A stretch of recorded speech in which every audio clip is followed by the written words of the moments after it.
Hi everybody. I get a lot of questions from you guys either in the comment sections below my videos or via email asking me how do you play a certain part, how do you play a certain riff, or how does Mark Knopfler play that? And particularly around Telegraph Road I get a lot of questions in that area. So I decided to do a quick tutorial and walk you through 7 licks that feature in this song. Okay, so we're going to start off with this one, which is the start of the song basically. So it's fairly easy. You play a rake with your right hand while damping the A and D string with your left hand, and then you play a C, which is the 5th position on the G string, and an A, the 7th position on the D string.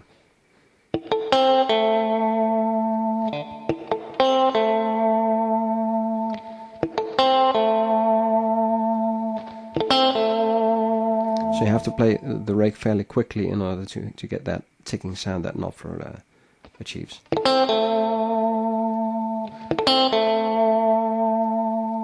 And that's all there is to it. Okay, so then for the continuation of that riff, which goes as follows. So these are a combination of 2 notes throughout the whole riff. The first 2 combinations are on the D and G string, and the rest of the combinations are on the G and the B string. So the first one is open strings, and then hammer on to 5th and 4th position.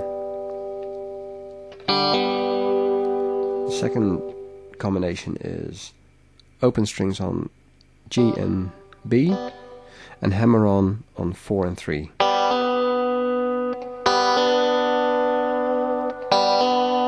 So in sequence you get. And you might notice that this is a pattern that Knopfler uses more often, for example, in Right Across the River. Like, so it all comes back into his playing. So, but for Telegraph Road, and then we slide to 9th and 8th position.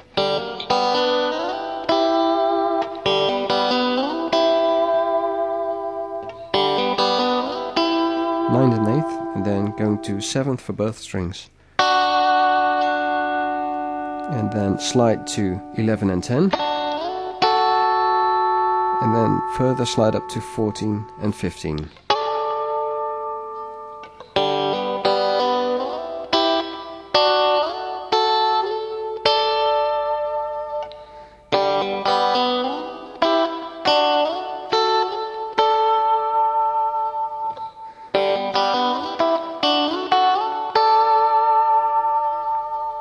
And that's it. Okay, so now we're at the riff where the final solo starts to take flight, with a really nice riff going like.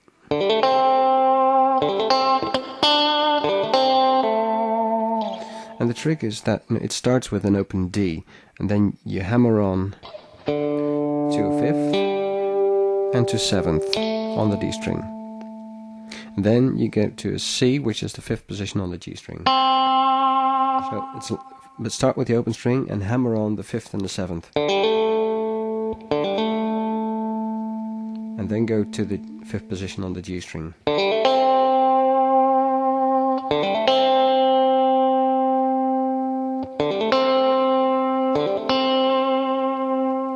And then before you play the next note, which is a 7th position on the G, which is in fact is a D sounding D, you do a little rake again.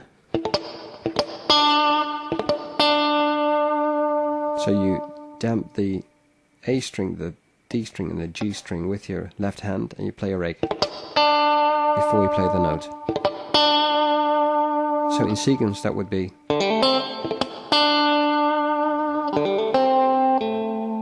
And then the last pattern is again that open D, hammer on to 5th and 7th position, and then play an A, which is the 7th position on the D string.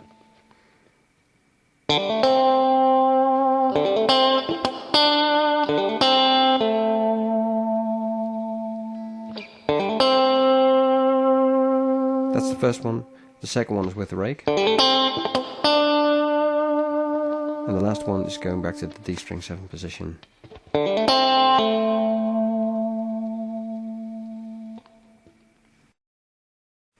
Okay, so we just played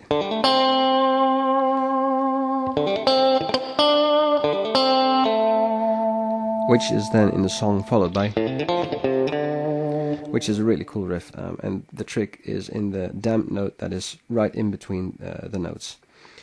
So for starters, we're going to start off with the same pattern as we did in the previous exercise, which was, but we're going to do that same thing, one string lower and two positions lower.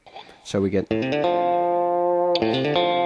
start with the open A string and then hammer on, and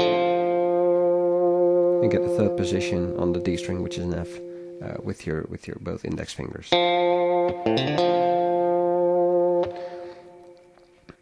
Then we go back to a D, which is the fifth position on the A string, and then there's the beauty of it. Then you get a damp note in between the riff.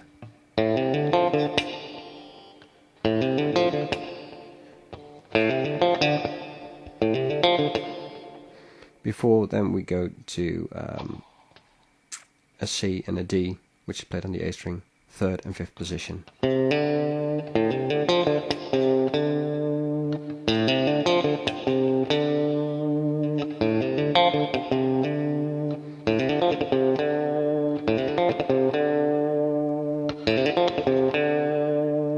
And then it's starting to sound like Knopfler already. Okay, so in the previous two licks we played with open strings, and it's the open string playing that makes the sound of the Telegraph Road solo so characteristic. So in the next part we're also going to discover that the open string in between the notes is something that makes the song sound the way it sounds. So we came to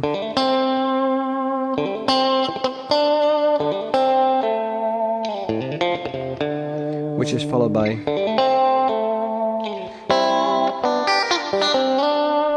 we're going to focus on the last bit. So, which is making use of the open G string a lot. So we start off with an open G, then we go to sixth position on the B string, third position on the B string, and then again back to the open string.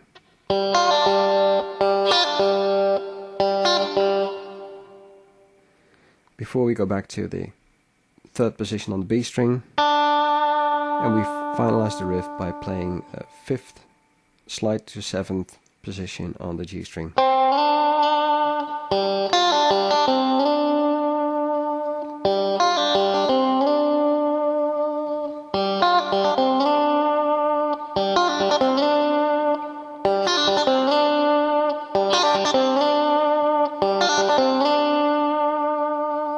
You hear the characteristic sound of that open string in between the riff.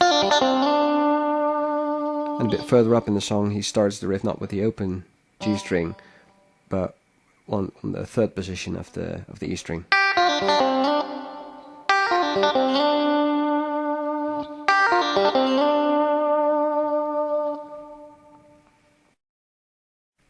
A tutorial of the next bit was requested by Fabrice Moreau, which is the final bit of the build-up before Knopfler flies into the real part of the final solo in Telegraph Road.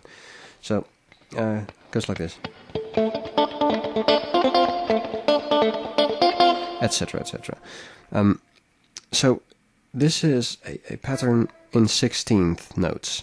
So with the right hand you play a downstroke with your thumb, and then an upstroke with your index and middle finger. Let me do that on camera. So downstroke with your thumb, and an upstroke with your index and middle finger. So it sounds like this. 1, 2, 3, 4. 1, 2, 3, 4. So then with your left hand, you play it in the pattern shown on screen. So it's damping notes, and then in the pattern shown on screen, play a combination of two notes on the G and D string. First combinations are on 7th position, both strings on 7th position, and the higher notes are both on 10th position. So if you follow the pattern on the screen, it would be like 1, 2, 3, 4.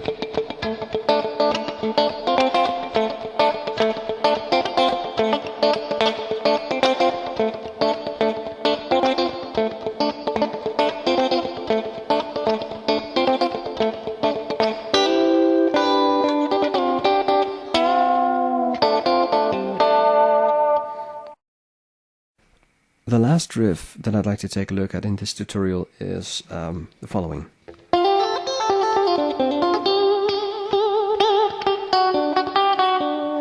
And the reason why I'm so fond of this riff is that it comes back in a multitude of Dire Straits songs.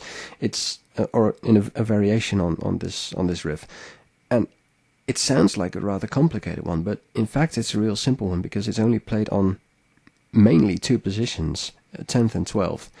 You can hear it in Sultans of Swing as well.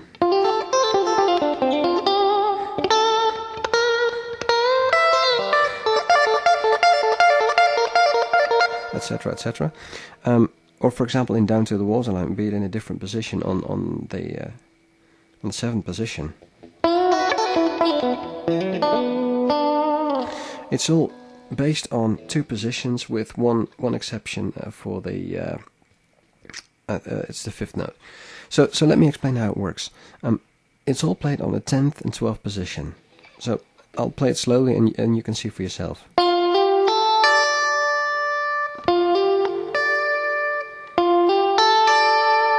So there's 10, 12, 10, 10. Then there's the only 13th position in the riff, which is on the B string.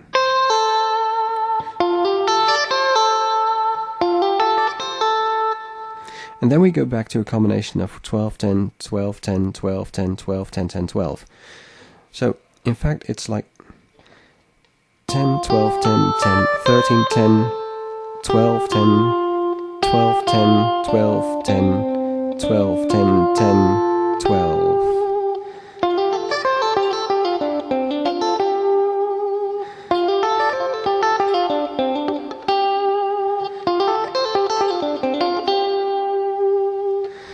And then when you get to the last 12 in Telegraph Road, you start to really wobble the string and you pull it out of its position so it starts to sound like this.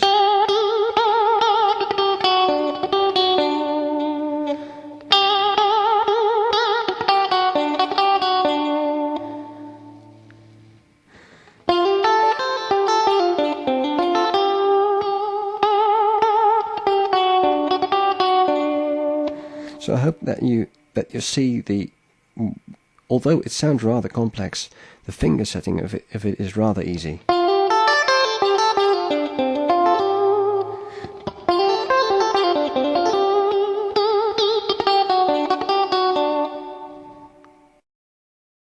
Okay, so that's it, Telegraph Road. I'd appreciate it, just as with the previous tutorial, I'd appreciate it if you let me know your progress in the comment section below this video. And if it was really useful for you, you might consider making a voluntary donation via PayPal to markknopflertribute@gmail.com. In principle, I'm doing this for free. I'm not a teacher, but it will allow me to keep up what I'm doing. So thanks, and good luck practicing.